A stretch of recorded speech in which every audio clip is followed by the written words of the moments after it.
final classic NFL slate of the season. The final one. Yes, we will do some showdown. Of course, we will do some Super Bowl showdown. Of course. Think we're going to even do a prop show. We're going to do a prop show. No, I didn't say a Top Shot show. I said a prop show. Prop show.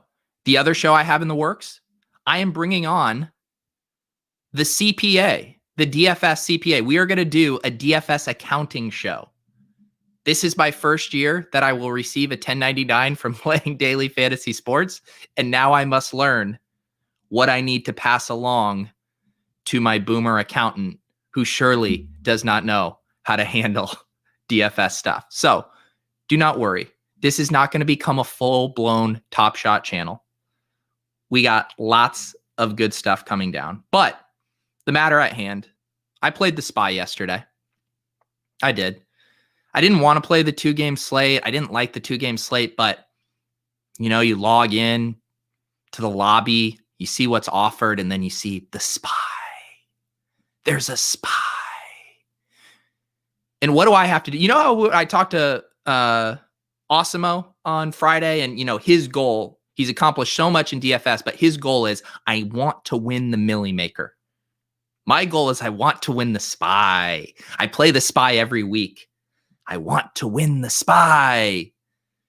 Hard to win the Spy when you're late swapping off of a cash, which is what I did yesterday.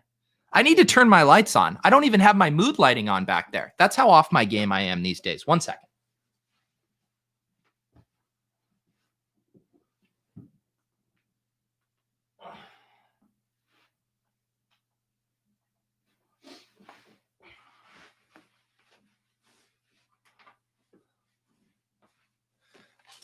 There we go. That's how the sausage gets made. You guys all thought I had a lighting guy, didn't you? No, I do that all myself. It's all me now. Now we're tranquilo. We got the mood lighting. We're good to go. We're good to go. Who's in the chat? Of course, we got Brian Schultz already taunting me about cashing, and I didn't. Was there a Top Shot ad that started on this video? Do they already have video ads? That's incredible. What's up, Willis? My guy, PD Pax. That's right. Past 2 weeks, says Eric, I'm up in Showdown in $0 in all other slates. I was bricking everything last night in Showdown, but that was because I was playing the contest that had, I think, 120,000 people in it, and I had to put guys like Lee Smith and Ricky Seals-Jones in my lineup. So, you know, big swings, big misses. Let's see here. DG Gold. Then you see how cheap DeMarcus Robinson is and how much cap space you have remaining. And oh my God, it is undeniable. You must deny all logic and put a 0 in your lineup. That's what I did with Gabriel Davis. I put a 0 in my lineup. I'll pull it up here in a second. Thank you, David. Exactly. The light, it was harsh. It just didn't feel right. It didn't feel right. Okay. All right, let's pull this up. Let's pull this lineup up. What do we got here? Well, that's actually just my old contest. Also, real quick, actually, we're going back real quick. The Pete's League didn't fill. Now, I have a few thoughts about this. My first thought is the past few weeks, I might have accidentally made double ups and then released subsequent GPPs. Some could say that I might have been gaslighting the community. They don't know what they're getting when Pete makes a contest anymore. So I get that. I take full ownership. I apologize. I need to be better. The Draftkings contest creation interface, anytime you make a change, it resets all the other settings. I don't want to get into it. I am going to take some ownership. I'm not making excuses. However, I made a GPP for this 2-game slate. The tightrope act I'm always doing is if I make it too small, people get mad at me and say, why didn't you make it bigger? If I make it too big and it doesn't fill, then people get mad at me for not promoting it. But I hate promoting the league. I don't know why. It's a personal hang up I have. I don't want to spend all Sunday being like, please fill this 2-game slate league. So it didn't fill. I believe there's a few contributing factors to that. Maybe the emergence of an online, decentralized, digital sports card trading market. That could have had something to do with it. I don't know. Maybe. Maybe people don't like 2-game slates. I know there are people who are focused on Showdown. I think there were a lot of contributing factors. We will fill a Pete's League Showdown contest for the Super Bowl, right? You hear how I had to say right? We must. We can't go out on a no-run tournament. I'll take some ownership. I should have done a better job promoting it. I'd like to think in that reality, the butterfly effect where the Pete's League goes off, I don't late swap off of Dawson Knox in that one, and we all have a grand old time. Here we go. Let's see this. Eric Belair, I don't care about size. That's also what your wife told me, Eric. Boom! I'm sorry. I'm sorry, Eric. You can't just put it on a tee for me and not expect me to swing like that. Eric, I love you. Has he started the Top Shot segment yet? No Top Shot talk this morning. We are talking DFS. God damn it. Eric, when was the last time you have been owned so hard? Reset the counter, Eric. Reset the counter. Let's see. Pete, I will make DK deposit just to make sure Super Bowl Showdown contest fills. Thank you. Yes, we will be playing some NFL Showdown. Pete may jump into the NHL game once the Super Bowl ends. I wouldn't hold your breath. We'll see. I don't know what's next for me in my DFS career. I want to take some time off, spend some time with my family. We're going to regroup. I'm going to talk to the trusted confidants in my life. And then we're going to figure out what's next for how I can once again lose a few $100s every single week. And then we'll let you guys know. I know we still got to get the crown. Oh my God, Matt, you just reminded me of one of the most tilting things that has happened to me. So I would say ever since I did that show with Head Chopper way back at the beginning of the season, and I had a huge leak in my game for crowns where Chopper made the obvious but brilliant point of slowly registering for your contests throughout the week so you can nail all of the missions, get max amount of crowns, get leveled up in your daily rewards. And so ever since that point, I have been a part of basically the diamond tier for rewards. You get pretty good rewards. I've been consistent. It was part of my routine every day that I log in, I start the mission, and I accept the daily reward. Look what happened on January 22nd. Do you see that? Do you see that hole? I missed accepting a $2 reward. Draftkings said to me, Peter, here's $2. You suck at DFS. Here's $2 as a pity handout for you continually giving us money and letting us take rake after rake after rake from you. And I didn't take it because of a online decentralized digital sports trading card platform. When's Top Shot going to start giving me daily rewards that I remember to accept? The next couple of minutes? We just got it. Yeah. Hey, Pete, love the content. Was considering subbing. Do you mind telling me your political leaning so I can decide whether we can be friends or not? Yeah. I believe in just extreme socialism. I actually think that everyone who has a super rare cosmic Top Shot card should actually be required to share common ownership with everyone in the Top Shot ecosystem, similar to how the Green Bay Packers are kind of communally owned by the city. That's how I think. Everything you own, I think everyone else should partly own. So that's kind of where I'm at with that. Just want to get that on the table. Love Bernie Sanders memes. I literally claim my bonus every day before getting out of bed. It's the only way to do it, man. It's the only way to do it. I used to, my ritual used to be going to the DraftKings app, and now my ritual is going and looking for what's sold on Top Shot. Oh, Miles Bridges dunk sold overnight. That's how I get my dopamine hits these days. Oh my goodness. The Top Shot daily reward is system maintenance. Guys, I am not a spokesperson for Top Shot. They did a blog about it. They're coming soon. I believe Roham put out a post saying his priority was first figure out the maintenance issues, get the low ask bug fixed, get more packs out, and then rookie badges. They got some stuff they're working through. Everyone just wants to talk Top Shot. No, we're looking at this lineup. I'll say one more thing about Top Shot, and then I'll probably say another thing about it later. But I'll say one thing now. Club Top Shot is going to get rolling tentatively, I believe, Thursday night.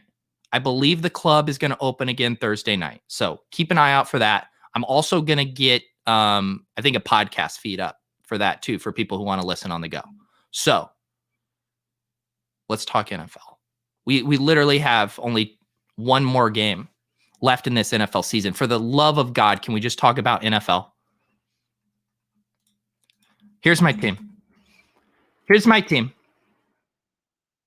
I said, all right, we're just going to do this. We're going to onslaught it. We are going to fade that Packers Bucks game. That didn't prove to be smart, but we still could have gotten away with it. 6 points from the Packers D, the only thing we had going. I thought Josh Allen and Mahomes were close. I decided that I would just play my three favorite Chiefs without Mahomes, Darrell Williams, Tyreek Hill, Travis Kelce, and then go the Josh Allen route.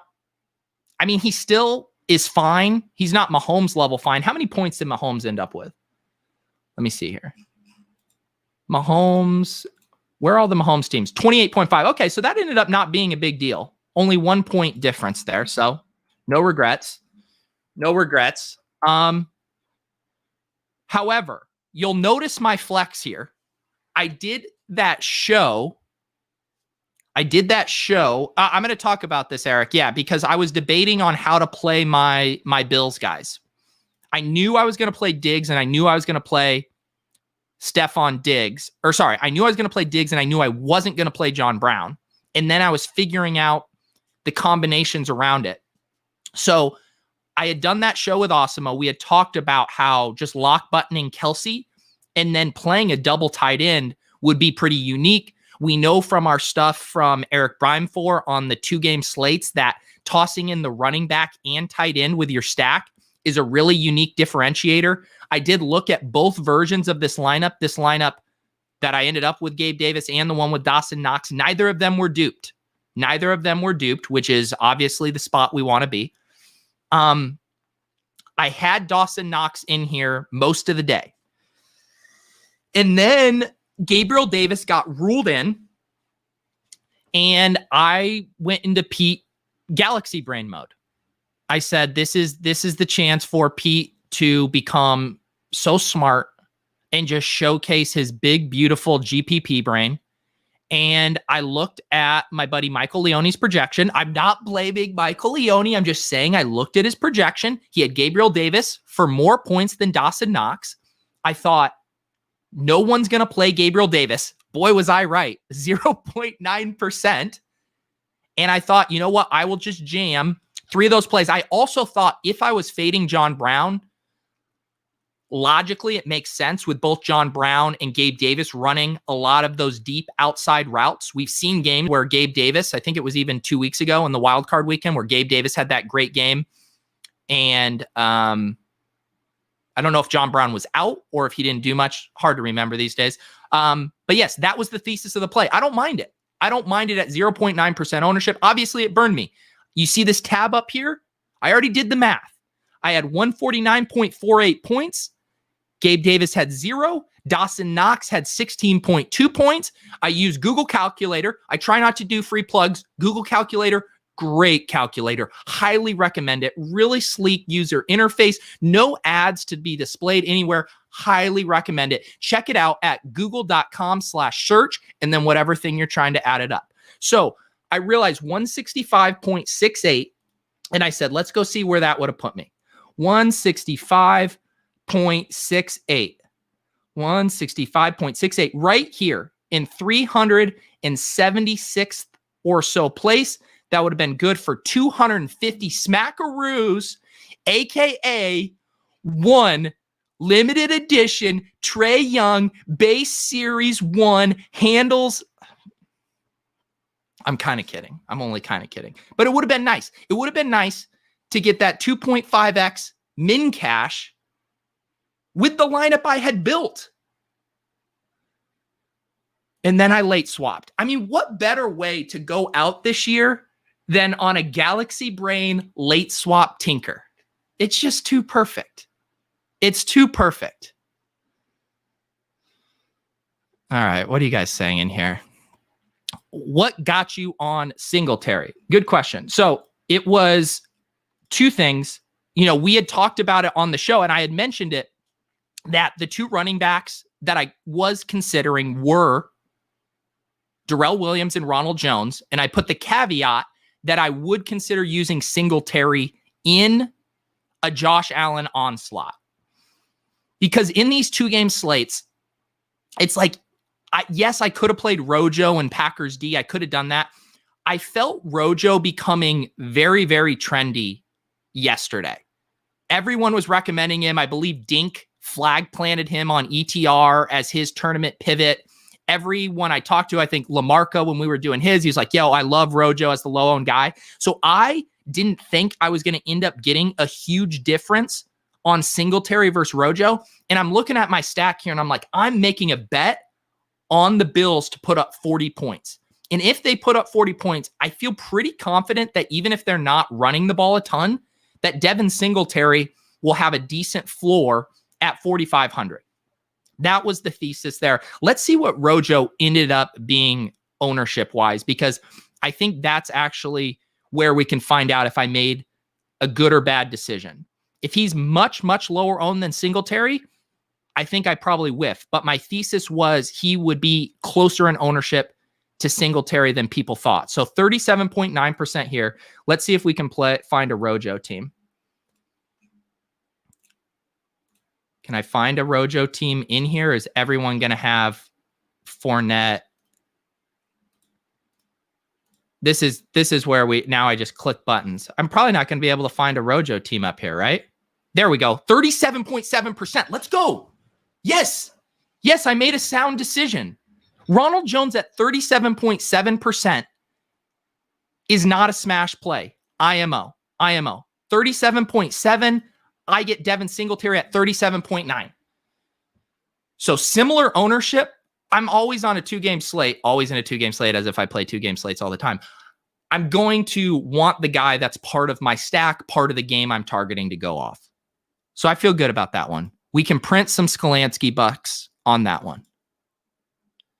Diggs played horrible. Yeah, it wasn't great. It wasn't great.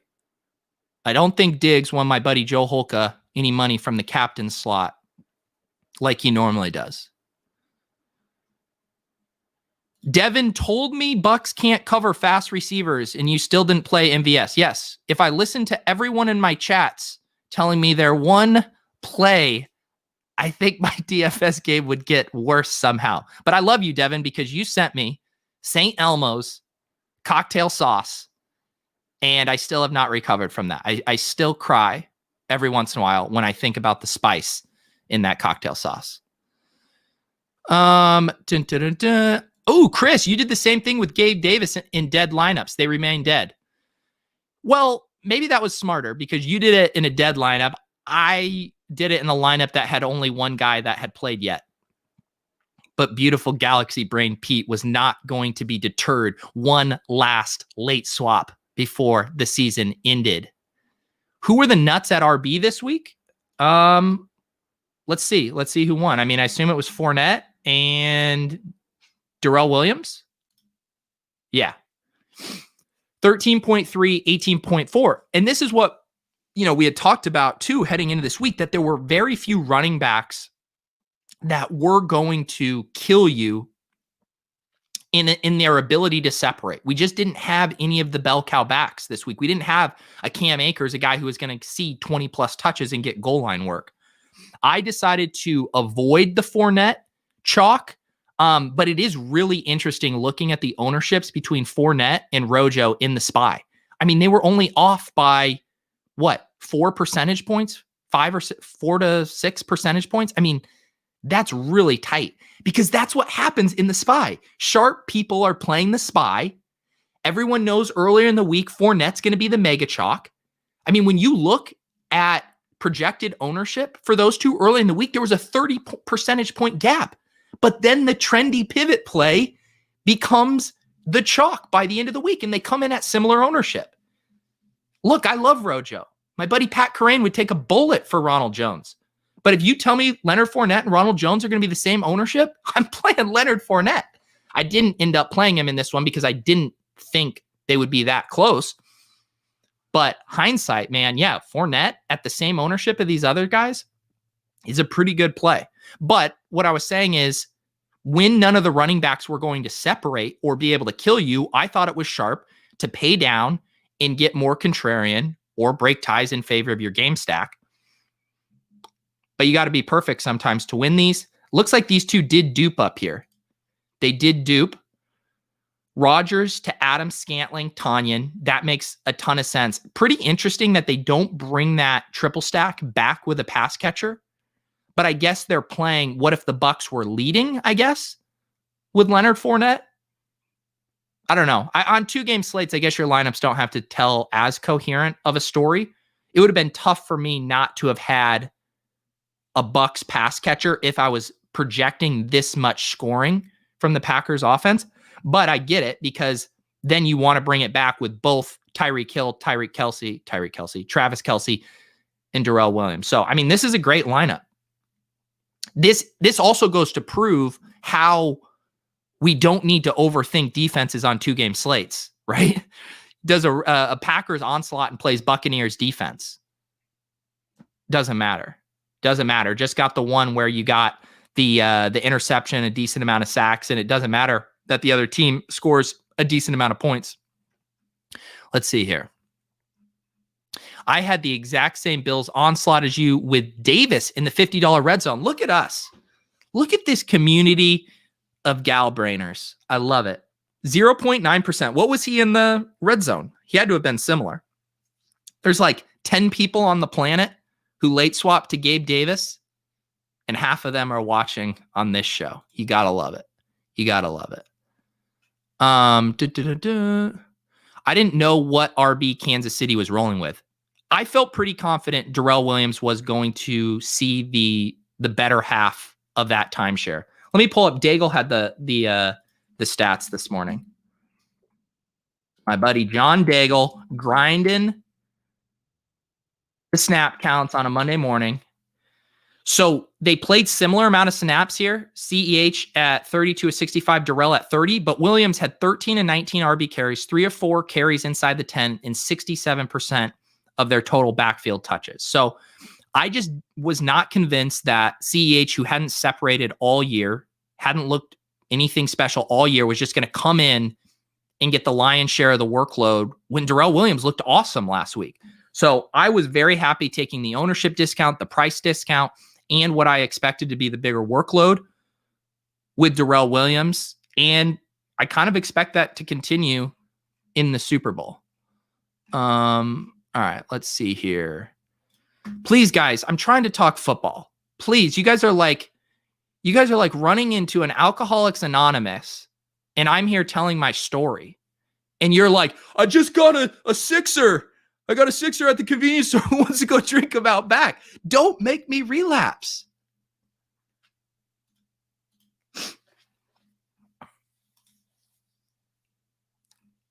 What do we got in the chat here? Hard to swap Hill, Kelce, and Hardman for Evans, Godwin, Gronk story makes sense to me. Yeah, he didn't have Hardman, but I think I see the swap you're saying. Yeah, it's tough. I guess the more I think about it, I think it's completely fine because if the Packers are scoring early, Fournette is going to be the pass catching back.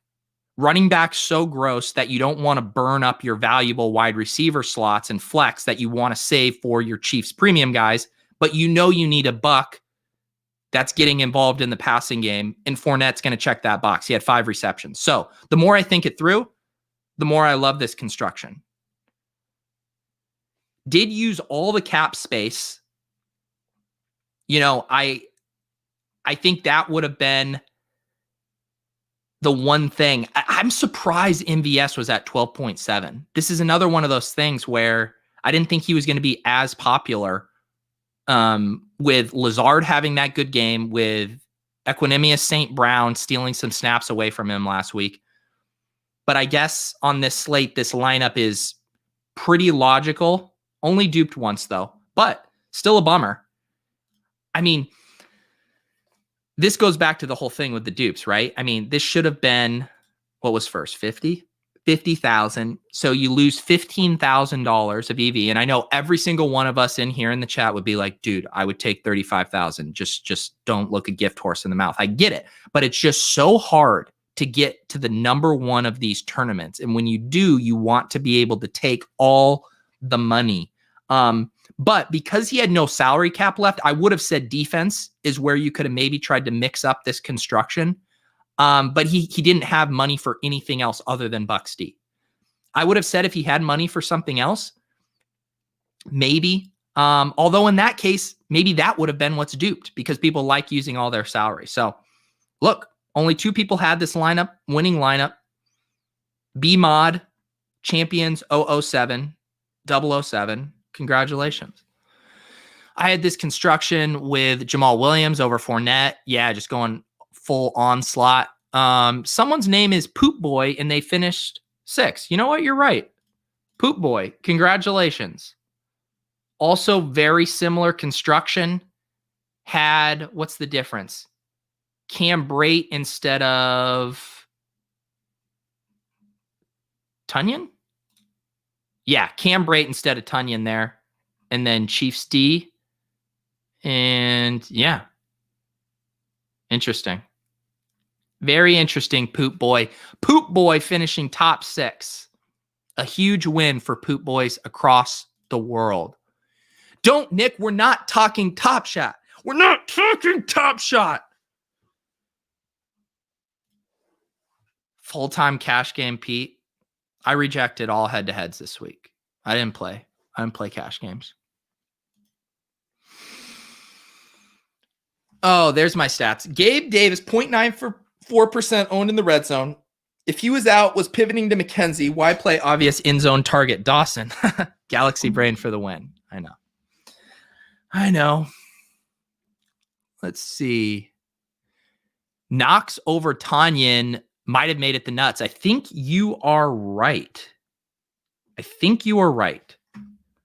these guys go Knox over Tunyon, but again, this goes back toward that thing of this lineup is so much easier to build because you're just making only 1 or 2 bets. He's saying Chiefs roll. It goes through the obvious guys. Packers roll. And then he just needs 1 bring back from the team and quarterback he's onslaughting. Really only had to get a couple things right. Once you start saying like, oh, what if I put Knox in for Tunyon? Now you're getting into that territory of having to hit these parlays.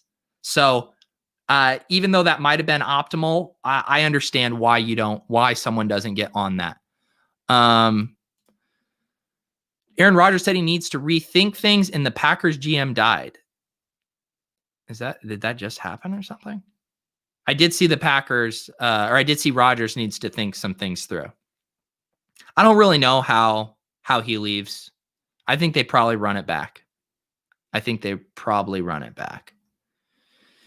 Get Poop Boy on Tilt Space. Yeah, I know there were some people who were bummed we didn't do Tilt Space yesterday. We wanted to give Leone his space to sweat the Bills game. Didn't want to pull him away from that. And man, that would have been a excruciating Tilt Space too. Poor Leone watching the Bills mess that up. I still can't get over those field goals that McDermott kicked. Like, how does that happen? All season long, Sean McDermott is one of the most hyper-aggressive, pass rate above expectation bros in the league. And then you're on the road in Arrowhead against the best offense of this century, who has a 21-9 lead, and you have 4th and 2 from the 2-yard line, 4th and goal from the 2-yard line, and you bring out the field goal unit to cut it down to a 21-12 lead? Like, what happened to Doug McDermott? What the hell happened?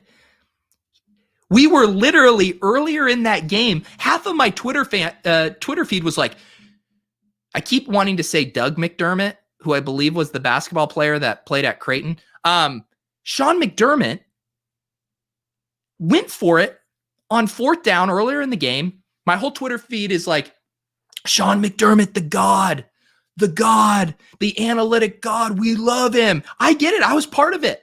I was like, this is the dude.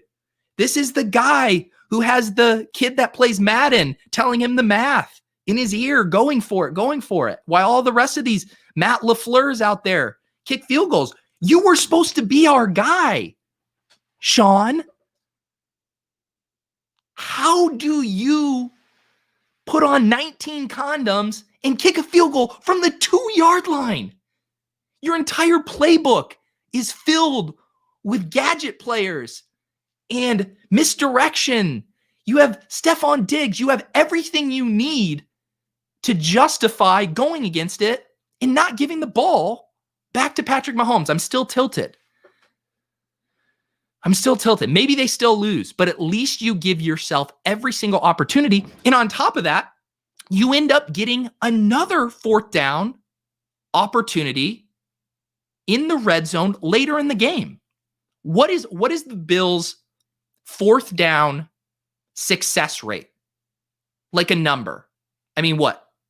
I assume it has to be around 50%, maybe slightly better with their talent and their play calling. They had 2 tries at it, and they didn't go for it either time.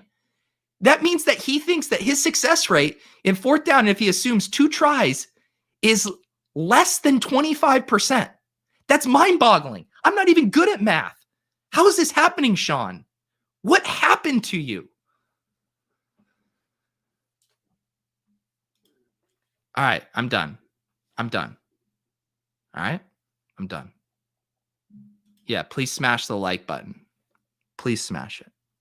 Just smash it like Sean McDermott smashes field goals from the 2-yard line. Oh, this is undeniable. But almost all running backs suck as fantasy players. This is my first time doing a Super Bowl slate. Oh, man. I always remember my first Super Bowl slate. One of the best moments of my life. You're going to have fun. You are going to have fun. The thing about Super Bowl week or 2 weeks is, I don't know when DraftKings will release the salaries, but it can be a little bit of a trap because you can build lineups for over 2 weeks for a single game. You are going to see ownership solidify very early on. You're going to feel good about your lineups, and yet still things can change an hour and a half before lock when inactives are released. So my recommendation for your first Super Bowl showdown slate is be flexible. Definitely mess with the combinations. It's fun. See whose values, see what fits, see what works, but don't get too anchored to things, because I'm telling you, the people who have the edge are the people when everyone else is getting drunk and eating chicken wings, an hour and a half before the game starts and watching, I don't know, the Foo Fighters play on a 9-hour pregame show. It's the guy that's re-updating their projections, rerunning the optimals, rechecking the ownership. That is the one who will be rewarded on Super Bowl Sunday.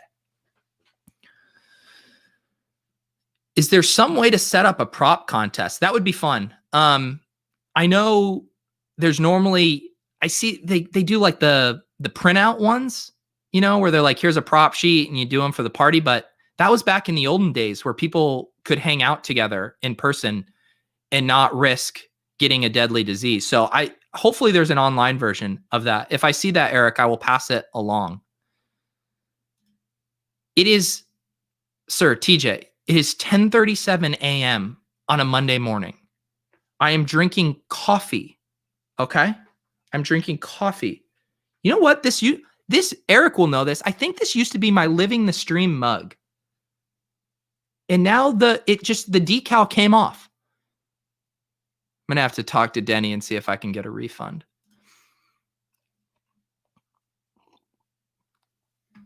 Will I ever play cash again? You know what? My first gut response was no, but I will definitely do another cash game week next NFL season. That was absurdly fun. I had a lot of fun doing that.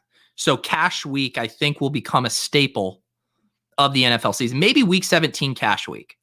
I enjoyed that. Scott, please. No, everyone don't leave. Don't leave the stream. I can feel all the viewers. They're going to Top Shot. I should put up just a live ticker on Top Shot here just to try to keep people. Let's see if I can give the people what they want here. And then I got to go in a second. John Morant, Cosmic, number 43 out of 56. Price plummets 36% overnight. This is how we keep the Top Shot heads here. We give them just a little bit of Top Shot news while they listen to me talk about week 17 cash games for 2021. There'll be a week 18 too next year. If you're lucky. God willing.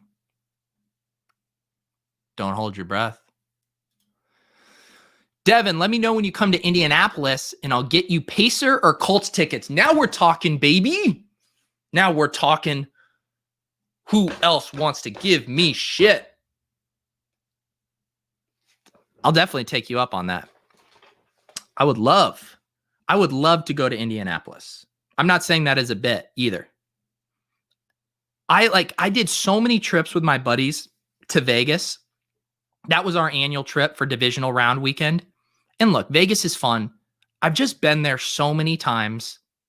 We go for FFPC for the season-long weekend. I was going multiple times. I went for the Gambling Olympics. I went to play on Poker Go with Mans. And there had been a stretch where I went to Vegas literally 20 times in around a 3 to 4 year span. And I convinced my buddies last year for divisional weekend to go to Biloxi, Mississippi. Literally, the thesis was, let's just go anywhere other than Vegas where we can play poker and bet on games.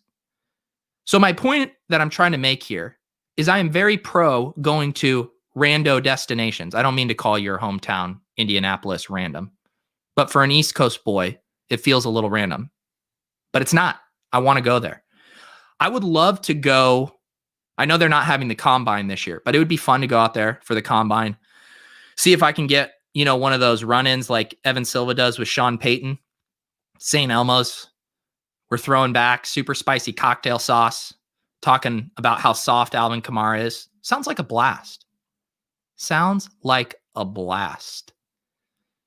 That's right. Oh, is Doug McDermott on the Pacers? I learn something new every day. Let's see. Yeah, St. Elmo's, man. Sounds fun. We all go to St. Elmo's, and Devin is our guy, our chaperone through the St. Elmo's experience. Dude, I would love to go on a riverboat in Ozark. I also want to go to Oklahoma City. Think they got a big casino there. Go to a Thunder game. Dude, Foxwoods sucks. I'll just say it. I don't like Foxwoods. Put on your own morning football sports show. I can't stand the current ones with idiotic topics, people. Are you saying I'm the replacement? If so, very flattering. If you're saying I'm one of the idiotic morning football sports shows, then I'm sorry. No combine, but all 68 NCAA teams. Yeah, that definitely checks out. Definitely checks out. I have not been. I didn't make it over to the new Encore here in Boston. I've been trying to get over there. I wanted to. Their whole like parking and commuting system was just a disaster. And then coronavirus hit. So I have not been over there yet. I should check it out. Okay. Yes, you're the replacement. Find a buddy. Look, the Monday streams I do by myself.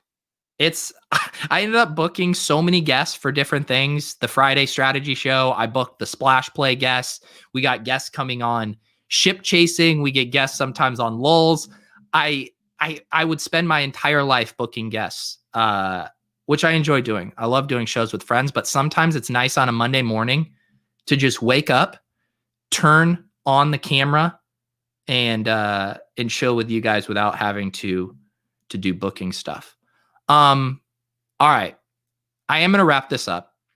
I am legitimately trying to figure out the schedule for stuff going forward. Like I mentioned before, I'm going to do a prop betting show for the Super Bowl. I don't know if you guys know Court Smith over at Bet the Prop, super sharp guy.